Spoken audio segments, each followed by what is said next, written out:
Oke, assalamualaikum warahmatullahi wabarakatuh. Baik, teman-teman, hari ini saya bersama teman saya, Ibu Septiana Sari. Ya, luar biasa ya. Hari ini kita di Smart Aurika School. Oke, nah jadi ya gini Sarya. Sekarang nih kan zaman Gen Z ya, seperti itu. Zaman Gen Z di mana kita tahu hari ini katanya anak-anak Gen Z itu pemalas, Iya, ya iya, kan? iya. Terus baperan, suka kena mental dan segala macam. Tapi sebelum kita ngebahas ke situ, ada satu hal yang ingin aku bahas nih di sini ya. Kebetulan sehari ini salah satu teman kuliah yang mungkin ya tidak menamatkan sampai ke jenjang dokternya. Iya, profesi. Tapi yang luar biasa, walaupun beliau tidak sampai ke jenjang dokternya, ya, tapi hari ini beliau menjadi orang yang sukses bangun sekolah. Udah ada berapa sekolah? Berapa cabang, Sar? 3. Udah ada 3 cabang, luar biasa, dan sekolah untuk anak-anak berkebutuhan khusus. Nah, jadi mungkin saya cerita, Sari, Mhm. gimana ya? Orang kan pasti nganggap, oh kau kan nggak tamat dulu jadi dokter, tapi kok sekarang kok bisa sukses ya? Gitu. Gimana kira-kira, Sari? Iya, iya, iya. Memang ya, awalnya ya Ki, Yap. aku mau cerita sedikit lah, kenapa bisa sampai, punya sekolah untuk anak berkebutuhan khusus Ya. ini sih sebenarnya, berawal dari diri sendiri Oh ya. ya.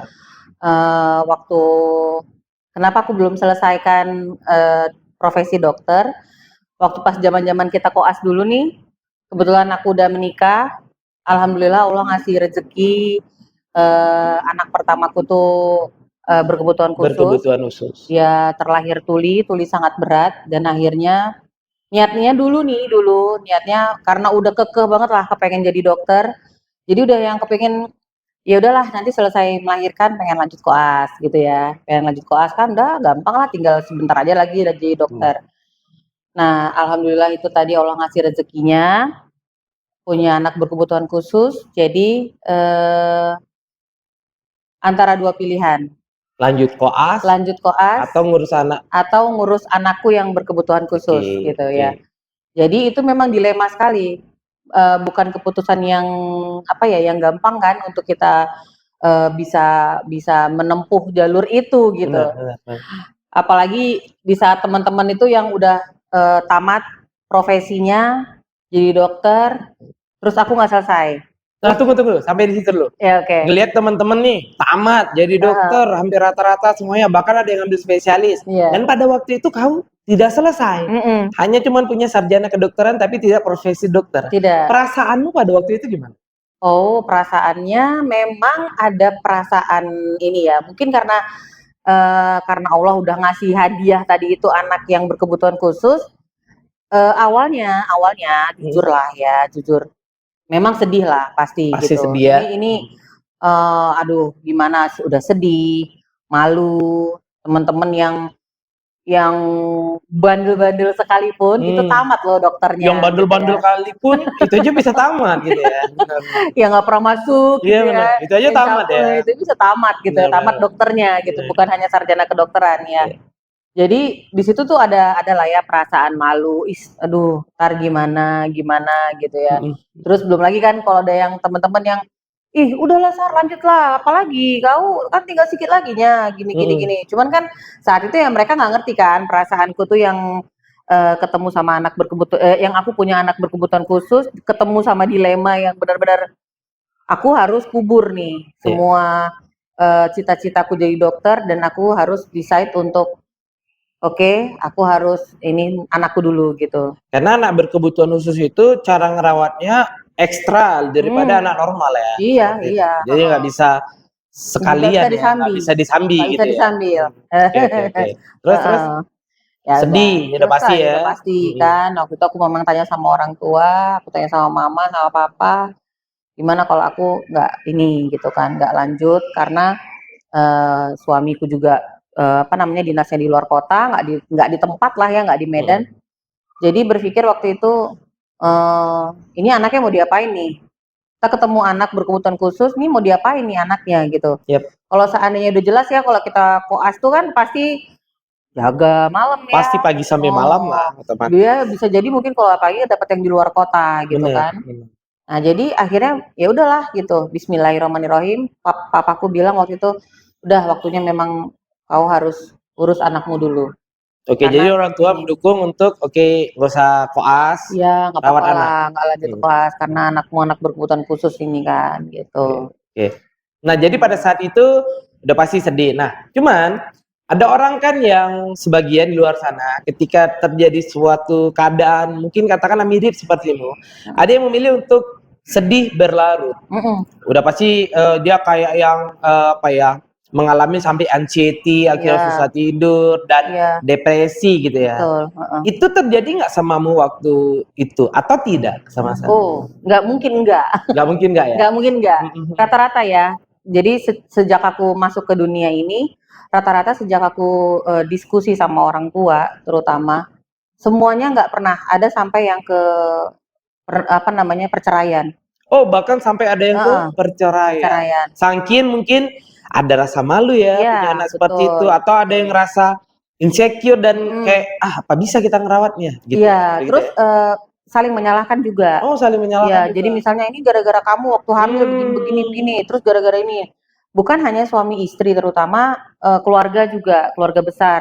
Mungkin keluarga besar suami yang menyalahkan sang istri, kemudian keluarga besar istri juga yang menyalahkan suaminya gitu Paham, ya. paham. Mhm. Jadi itu saling ini. Ya alhamdulillah memang kebetulan aku sama abinya anak-anak memang kita komit untuk ya sudah Allah udah ngasih ini, Saling support lah ya. saling support lah, Mhm. gitu. Nah, Artinya terus gitu. mengalami fase yang galau itu lama atau enggak sebenarnya? Fase yang kayak yang mungkin Heeh. tidur kebawa kepikiran, jadi susah tidur. Itu ada Mhm. fase itu kalau ada berapa lama mengalami fasenya? Aku lumayan lama ya Ki, lumayan lama sih aku tuh. Sebelum decide untuk anakku harus pakai implan koklea, Hmm?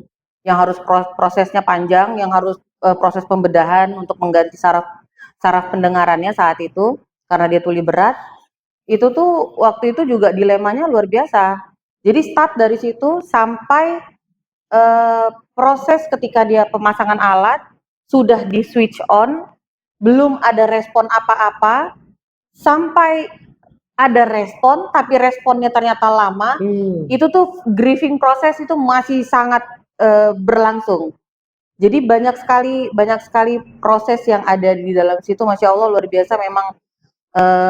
Kalau memang tidak ada dukungan dari keluarga, lingkungan, kemudian mungkin pasangan Hmm. gitu ya, itu udah nggak bisa aja mungkin seperti ini.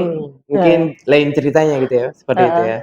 Nah, jadi berarti ya kesimpulannya memang peranan suami dan keluarga yang bisa mensupport hingga Mhm. akhirnya bisa lebih baik lah ya keadaannya walaupun dikasih ujian yang seperti itu Iya, gitu ya gitu. benar. Nah, jadi hal-hal apa yang kau lakuin untuk bisa bangkit dari keterpurukan itu? Hal-hal apa yang lebih konkretnya? Oh, waktu itu Oh, aku ini sih. Jadi dengan itu aku jadi lebih baik apa kira-kira? iya. Jadi waktu itu aku sempat ditampar, Oh iya, bukan ditampar iya iya secara iya. nyetok gitu Eh, enggak. Cuman waktu itu aku sempat bawa anakku cari second opinion di Singapura waktu itu. mm-mm. Ketika tahu kan aku coba ini ya, ternyata diperiksa kembali di sana itu gangguan pendengarannya jauh lebih berat. Jadi menerima kenyataan itu dengan biaya operasi yang saat itu luar biasa. Jadi sampai yang eh, buk kalau ngelihat orang dewasa tantrum gimana sih? Biasanya kalau ngelihat Ya. anak-anak tantrum biasa ya. Mm. Tapi kalau ngelihat anak orang tua se setua itu Udah bisa masih tantrum terus tantrum gitu. gitu ya, kayak kesel gitu, Ya, kesel benar. yang di saat itu. Dan itu waktu itu sempat yang mereka rujuk aku ke psikolog karena dinilai memang aku butuh dukungan Mm-mm. psikologis ya saat Mm-mm. itu gitu. Karena waktu itu memang aku nggak ngerasa siapapun bisa mengerti gitu loh. Even Oke. mungkin pasanganku sekalipun, bahkan orang tua sekalipun, nggak akan ada satu orang pun yang bisa mengerti di proses itu. Mm-mm. Jadi waktu itu aku sempat cerita sama dia, terus dia bilang, "Kak, kamu kenapa?" gitu. Dia nanyain sama aku gitu, "Kamu kenapa?" Dia bilang. "Aku sedih." Terus aku bilang gitu, "Aku sedih, aku marah." Mm-mm. "Kamu marah sama siapa?" Gitu. Ya psikolognya tanya. Ya.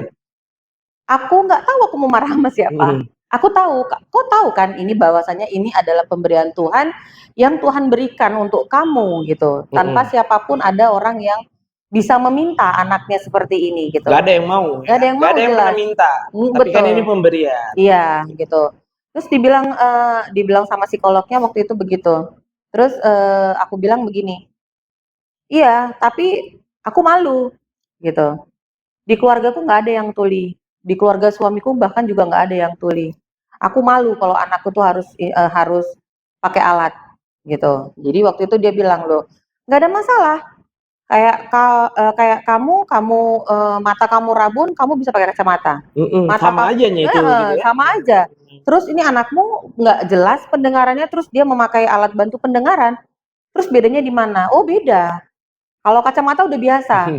Kan gitu ya. Masih bantah gitu. Itu masih Hmm. masih denial kan. Iya. Terus yang itu kacamata udah biasa. Kalau alat bantu pendengaran ini kayaknya tuh ya like a curse gitu. Yes. Hmm. Terus akhirnya dia bilang gini, kenapa kamu bisa berpikir ketika anakmu terlahir kondisinya let's say cacat lah ya gitu ya, tidak seperti yang lain gitu.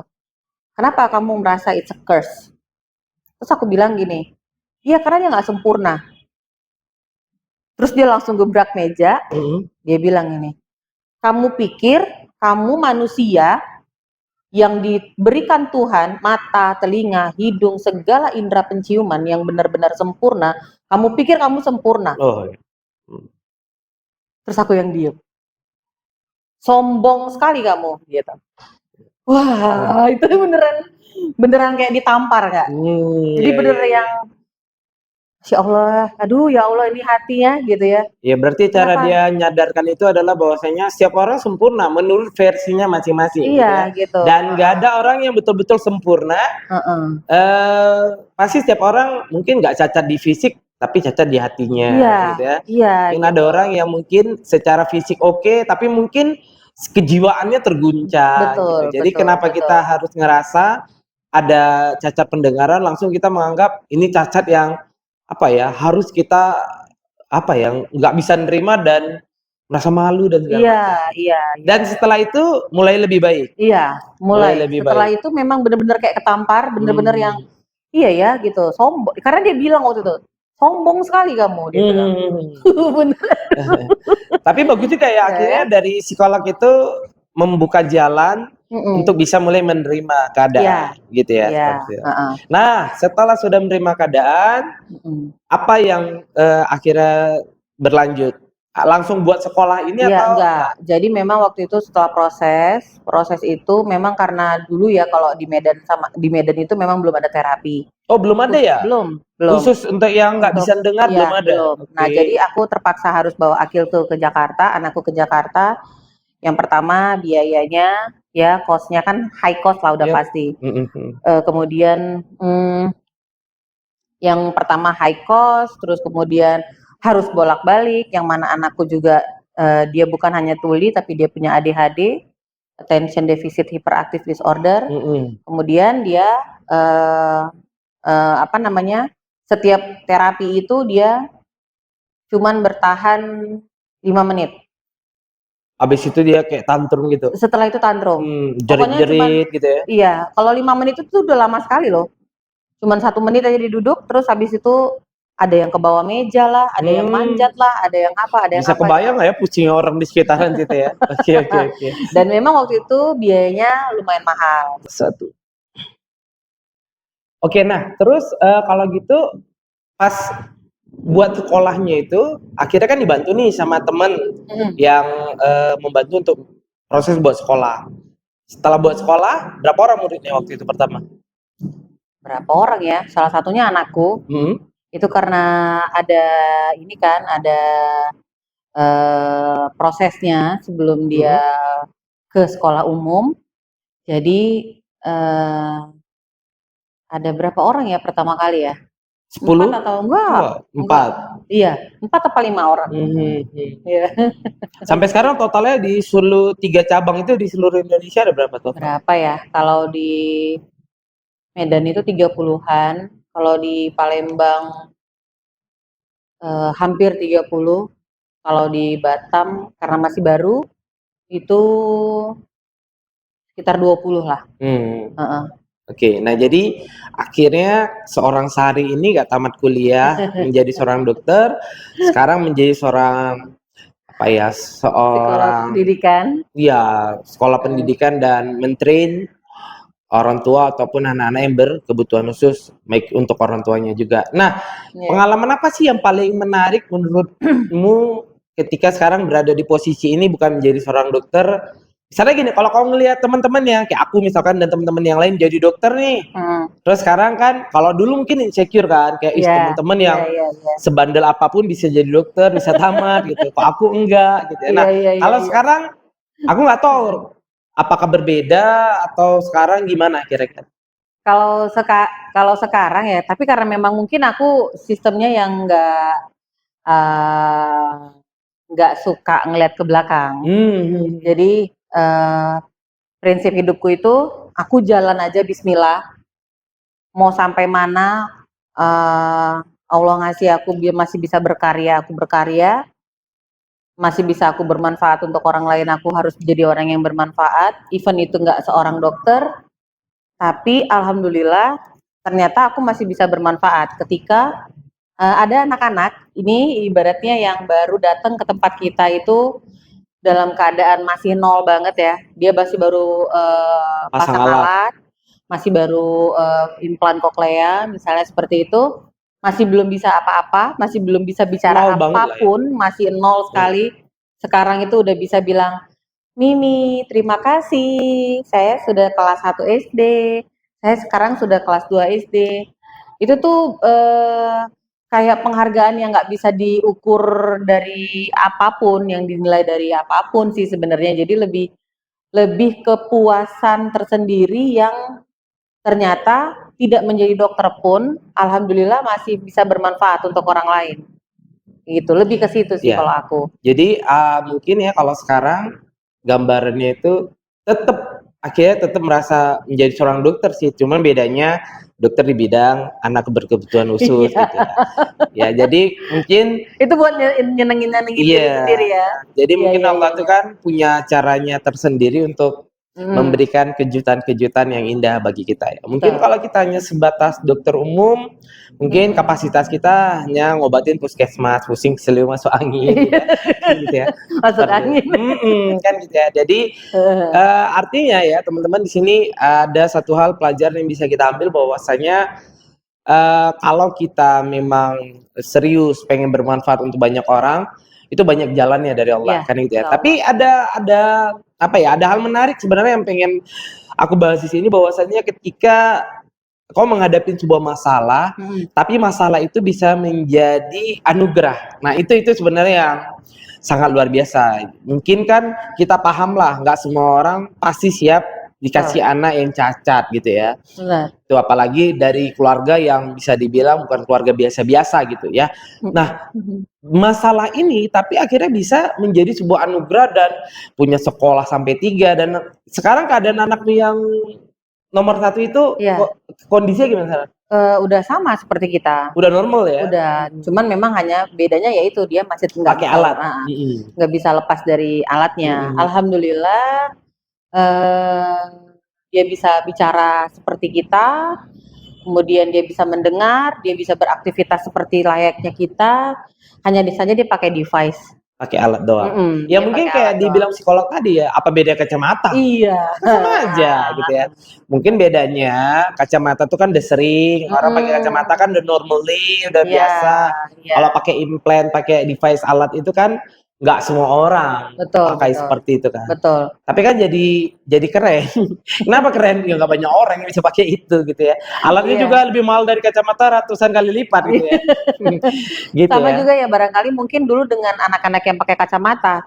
Kalau ini kayaknya sih ada di zaman kita dulu karena kebetulan kan aku kan pakai kacamata aslinya.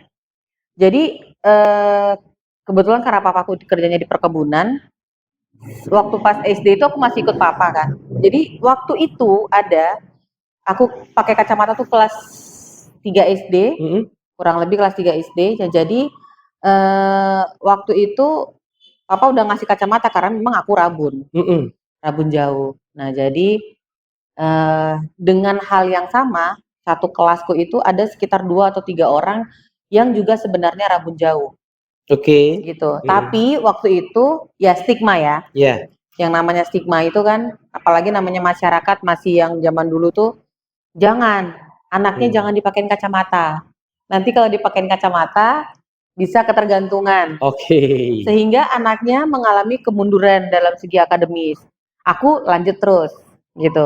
Nah, gimana dia nggak mundur dari segi akademis kan? Karena kan dia segala sesuatunya kayak yang di buku aja pun dia harus begini banget, terus dia gitu kalau mau ke ini. Kan itu sangat melelahkan bagi dia gitu, dan akhirnya akademisnya menurun. Nah, itu tetap harus dipertahankan karena orang tuanya nggak mau anaknya pakai kacamata. Oke. Malu. Malu. Jadi dari situ mulai juga sih berpikir, oh ternyata ya sama aja gitu. Iya, benar-benar. Berhubung juga ibaratnya ya soalnya itu pertanyaan anakku berapa tahun yang lalu ya. Dia tanya, "Mimi sampai kapan aku harus pakai alat ini?" Oke. Gitu. Aku bilang ya seumur hidup kamu harus pakai alat itu. Terus dia bilang, "Kira-kira ada nggak nanti satu alat yang bisa bikin aku sembuh?" Oke. Aku bilang, "Kalau untuk bikin kamu sembuh, untuk saat ini belum ada yang tahu ya, Nak. Wallahu alam. Soalnya kita nggak pernah tahu. Zaman dulu, zaman Mimi dulu kecil, Mimi harus pakai kacamata seukuran pantat botol. Karena begitu tahu ternyata aku minus, mataku rabun, minus, dan pakai kacamata itu -2, silindris 125. Oke. Jadi waktu itu belum ditemukan kacamata yang bisa tipis banget itu loh. Jadi Nah, yang jadi yang tebel banget. macam iya itu yang tebel kayak pantat botol kata orang-orang. Terus sampai akhirnya diciptakanlah semakin teknologi semakin mutakhir, makin diperbarui lagi, diciptakanlah lensa kacamata itu yang bisa tipis, yang super thin istilahnya. Nah, setelah itu diciptakan lagi lah soft lens yang bisa menggantikan itu gitulah ya. Nah, semakin berkembangnya lagi teknologi kedokteran, ternyata bisa dengan metode lasik. Ini apa namanya ya? Kalau dulu zaman dulu lasik itu hanya bisa di bawah -5, misalnya kayak gitu. Sekarang udah Kalau bisa yang lebih. udah -5 ke atas itu masih ada sisa minusnya nanti, dia tetap harus pakai kacamata. Nah, kalau sekarang sudah -10 mau silindris 5 juga itu tetap udah bisa. Iya. Sekarang gitu ya. Artinya nggak menutup kemungkinan. Tidak menutup Bisa kemungkinan. aja ya seperti itu. Bisa aja, Nak. Nanti mungkin lama-kelamaan ya barangkali akan berkembang. Dan bisa jadi juga mungkin bisa.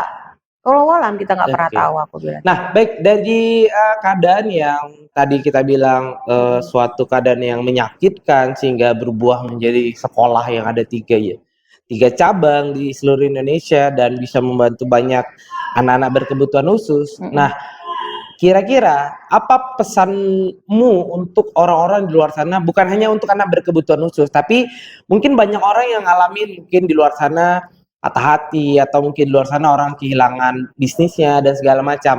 Apa kira-kira tips darimu untuk orang-orang yang sedang menghadapi masalah yang tidak mengenakan bagi hidupnya supaya masalah itu bisa menjadi anugerah atau menjadi sesuatu yang bisa buat dia lebih baik ke depan? Apa kira-kira? Kalau aku sih ya selalunya berpikir untuk begini, proses.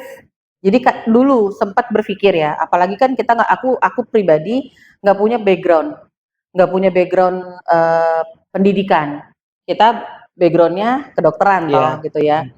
Jadi ketika memang harus switch yang namanya kehidupan ilmu yang kita miliki, karena ya menurutku itu tadi balik lagi kalau seandainya kita mau sukses tapi kalau kita nggak punya ilmu itu nol. Dia bakal jatuh lagi, bangun jatuh terus dia nggak akan bisa take off kalau kita nggak punya ilmu. Nah, jadi aku berpikir waktu itu untuk ini udah jelas nih ya, udah nge-cross banget nih. Udah nggak bisa lagi lah gitu. Jadi kalau waktu itu aku itu tidak ambil sekolah lagi, tidak ambil pelatihan dan kursus lagi, ya kemungkinan besar aku akan bolak-balik bangkit jatuh. Jadi kalau memang misalnya, kecuali memang ya dari awal mungkin kayak kau kan juga gitu ya Kia, misalnya kan sebenarnya udah nge-cross nih ya Iya, sama profesimu gitu ya. benar. Kalau misalnya kau tuh nggak belajar untuk menjadi lebih expert di dunia yang saat ini kau geluti, itu kau nggak akan bisa jadi seperti sekarang, aku Yes, yakin. benar. Nah, jadi sama seperti aku juga, yang padahal mungkin dari backgroundnya aku belajar kedokteran, tapi pada dasarnya ilmu yang kedokteran yang aku punya itu tidak bisa aku aplikasikan di kehidupan bisnisku saat Yap. ini. Aku harus belajar, gitu. Aku harus belajar untuk bagaimana aku bisa menjadi sukses di bisnis yang aku tempuh, di bisnis Oke, yang aku yang aku jalani geluti sekarang. sekarang, iya. Oke, Kemudian jadilah expert di bidang itu, jadilah expert, jadilah ahli di bidang itu agar kamu bisa bermanfaat. oke. It's not about only business gitu Yes. loh. Jadi ibaratnya kalau kalau kita terus berpikiran untuk bisnis saja atau keuntungan semata saja, kalau menurutku ya gitu ya, itu nggak akan ada yang abadi. Ya, benar. Jadi segala sesuatunya itu tidak menjadi tidak senatural biasa Ya, gitu. Terus kemudian kita selalu berpikiran untuk selalu ketika kita memberikan, kita pasti akan bertanya apa yang akan saya feedback. terima. Karena kita tidak itu tadi gitu, Ya. tidak merasa ada manfaat loh sebenarnya bukan hanya untuk orang lain tapi untuk diriku sendiri. Ya sebenarnya kan kalau kita bicara secara ininya, Mm-mm. ketika kita memberikan manfaat sama orang lain, sebenarnya itu kita sedang memberikan manfaat untuk diri kita. Iya, Contoh, betul. kalau orang bilang kan kita sedekah tuh untuk orang, enggak benar sebenarnya. Iya. Yang benar itu kita sedekah untuk orang itu untuk diri kita. Iya. Kenapa? Untuk nolong kita di akhirat nanti melalui dia. Ya, Jadi sebenarnya kita berbuat baik ke orang itu sebenarnya adalah untuk diri kita, bukan untuk mereka. benar. Tapi mungkin efek dari perbuatan baik kita orang bisa tertolong, Ya. orang bisa segala macam. Begitulah adilnya Allah itu tadi ya. Jadi akan dibuat orang-orang dengan skemanya mereka berbuat baik, tapi dia juga mendapat imbalan yang gede dari perbuatan baik dia, dan orang yang mendapatkan perbuatan baik itu bisa bahagia. Betul. Ya. Betul. Oke, nah jadi singkat cerita memang saya dan Sari ini ya kalau bisa dibilang secara akademisi kami ini bukan orang yang pintar, ya nggak juga Iya. tamat juga dengan IP yang bisa tamat ya aja syukur gitu ya, seperti itu. Alhamdulillah. Pas-pasan ya. Iya, nggak pernah komplain kok IP cuma segini gitu ya. Kenapa? Sadar diri ya. Iya. Secara akademisi kita ini bukan orang yang pintar, tapi memang ini faktanya Sarah. Jadi ternyata kita lihat teman-teman kita yang secara akademisi mereka pintar, ya mohon maaf kita tidak sedang mendiskreditkan profesi apapun. Iya. Apapun itu, narik beca atau ojol segala macam, kalau dia halal kan baik. Benar. Cuman kita bicara dari versi katanya, kalau misalkan orang pintar di akademisi, di sekolah, dia akan jadi orang yang sukses. Nyatanya pada kehidupan nggak juga begitu. Iya. Ya, ternyata orang-orang yang tadinya mungkin secara akademisi nilainya buruk, tidak sehebat mereka yang baik, tapi ternyata bisa ada orang-orang yang alhamdulillah atas izin Allah seperti Sari dan saya. Nah, kita akan ngebahas bagaimana caranya menyadarkan banyak orang tua bahwasanya kalaupun anak yang nggak pintar secara akademisi, tapi dia akan bisa sukses di bidang yang dia senang. Nah, seperti yang saya bilang tadi, gimana kita bisa menyadarkan banyak orang tua di luar sana bahwasanya kalaupun anaknya tidak kayak kita dulu pintar secara akademisi, tapi toh nyata alhamdulillah izin Allah orang tua kita cukup bangga lah dengan kita hari ini yang mungkin kalau aku sendiri tamat dokter 8 tahun ya, hampir 8 tahun gitu ya. Sari sendiri nggak tamat profesi dokternya, padahal mungkin mimpinya jadi seorang dokter. Tapi alhamdulillah seperti yang tadi kita bicarain, kau sendiri akhirnya merasa bersyukur dengan profesimu hari ini, walaupun nggak matching dengan yang mau jadi dokter dulu gitu ya. Sama seperti aku di bisnisku hari ini mungkin ilmu-ilmuku nggak kepakai semuanya. Tapi aku sangat bersyukur hari ini aku bisa berada di fakultas kedokteran ya dan punya pengalaman yang banyak. Walaupun hari ini aku tidak full profesi sebagai dokter tapi lebih kepada pebisnis dan dunia psikologi lah ya. Ya sebagai seorang coach dan trainer di bidang psikologi juga seperti itu. Nah, apa nih pesan-pesanmu untuk orang tua? Hari ini kan kita udah jadi orang tua nih. Nah, Ya. pesan-pesanmu untuk orang tua yang lain, teman-teman yang lain menghadapi era Gen Z hari ini yang mungkin anaknya matematikanya bodoh gitu ya, atau nggak pinter lah, bodoh terlalu kasar gitu ya. Ya sama seperti anakku, mungkin males matematika, males Iya, ini, ya. males ini. Tapi ya memang aku bilang ke anak-anakku, belajar aja nah. Yang penting nilainya bisa pas aja, kalau nggak 6 7 gitu ya. Jadi aku nggak minta dia untuk pintar karena aku punya Iya. pengalaman. Aku pun dulu bodoh, aku pun dulu nggak pintar kayak kawan-kawanku. Tapi alhamdulillah hari ini kau lihat siapa ayahmu gitu ya. Iya. Nah, hal ini sebenarnya yang pengen aku sampaikan ke banyak ibu-ibu atau ayah-ayah di seluruh penjuru negeri ini yang mungkin umurnya sama seperti kita hari ini lah ya, anaknya mungkin nanti bakal jadi Gen Z ke Iya, depannya. iya, iya. Nah, kalau dari kau sendiri seperti apa kira-kira pesan-pesanmu untuk orang tua yang ada di luar sana? Iya. Itu tuh karena memang aku di dunia pendidikan ya saat ini ya. Itu sangat berpengaruh. Karena gini, kebetulan aku bukan punya Smart Aurika School saja. Aku juga punya satu sekolah semesta mandiri namanya. Itu TK. Itu umum Jangankan ya? Itu sekolah umum? sekolah umum, ya. Jangankan oke lah, let's say mungkin kalau yang anak berkebutuhan khusus, Masih ada nyambung dikit lah ya sama sekolah. jadi kalau di ABK itu udah jelas mungkin orang tua punya persepsi gini, oh sudahlah anakku berkebutuhan khusus, jadi aku tidak menuntut banyak. Ada yang tapi berbeda dengan sekolah yang ini nih, yang satu ini, yang anaknya masih SD saja, yang TK. masih TK, itu mulai dari yang PAUD atau mungkin dari usia 3 tahun, 3, 4, 5 tahun, itu sudah orang tuanya itu udah ngejar akademis. Umur 4 tahun sudah bisa harus baca. Umur 5 tahun sudah harus bisa calistung. Karena 6 tahun nanti anak saya mau masuk SD, Bu. Jadi saya minta kelas umur di 5 sampai 6 tahun anak saya harus bisa calistung. Membaca, menulis, berhitung. Standarnya udah tinggi lah ya.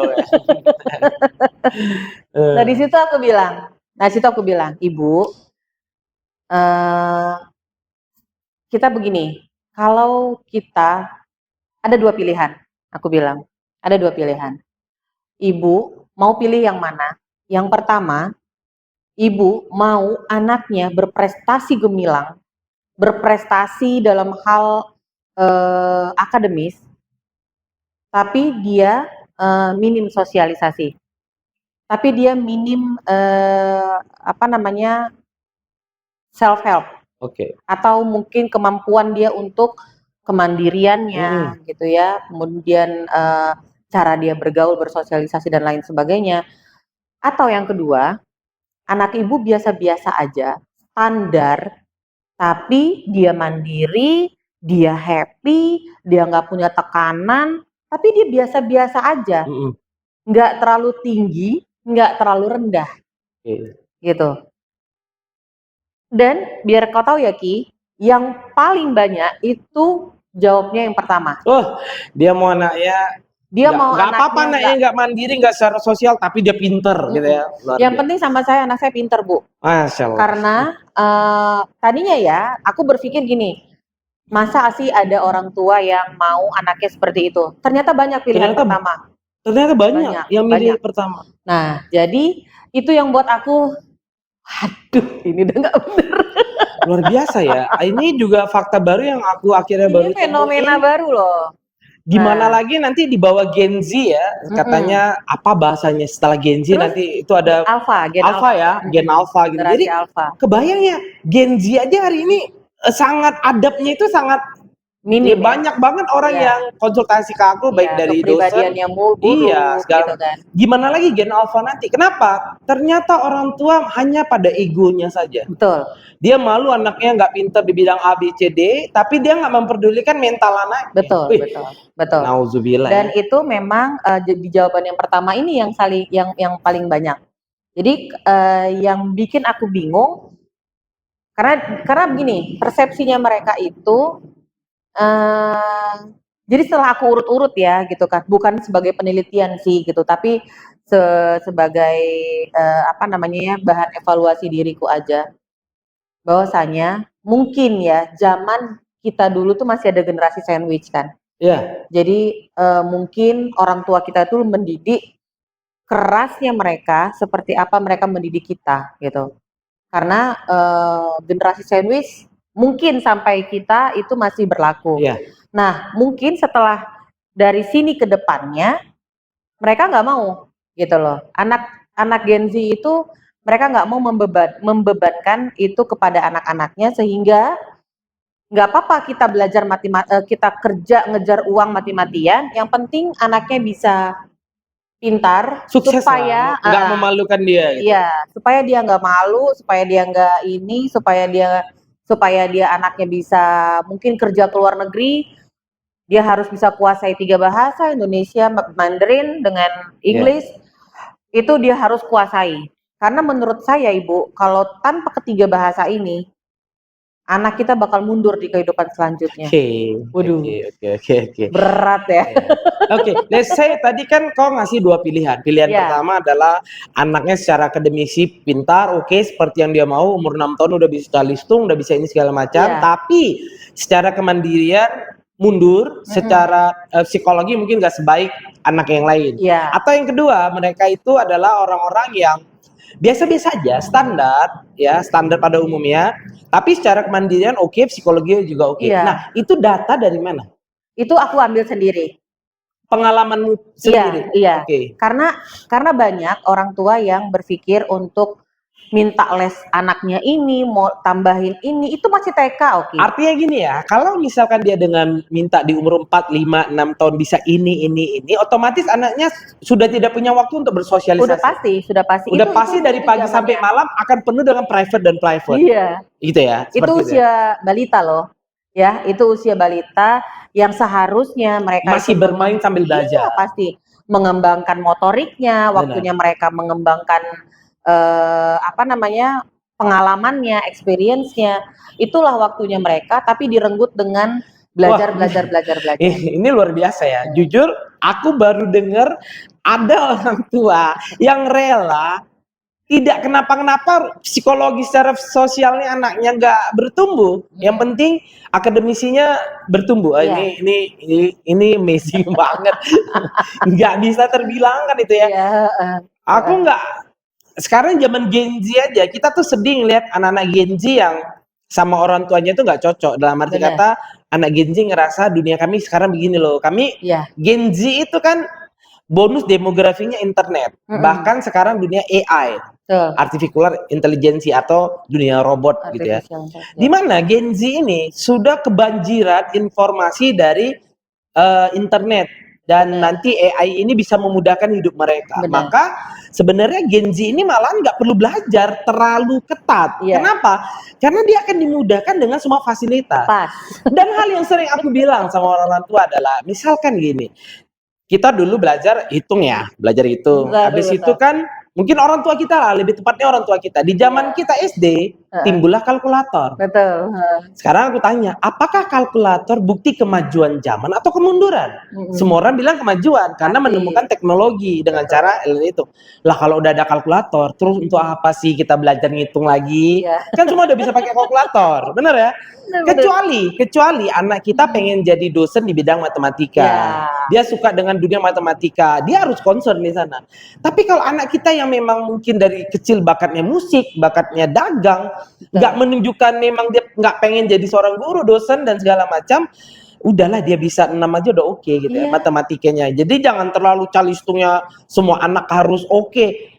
Lah kita jadi dokter, ya aku sering bilang, lawak-lawak kalau buka seminar ya. Kenapa saya milih jadi dokter? Saya nanya, ada enggak yang kuliah nggak ada matematikanya? Terus orang tua saya bilang ada, jadi dokter. Udah, aku jadi dokter aja.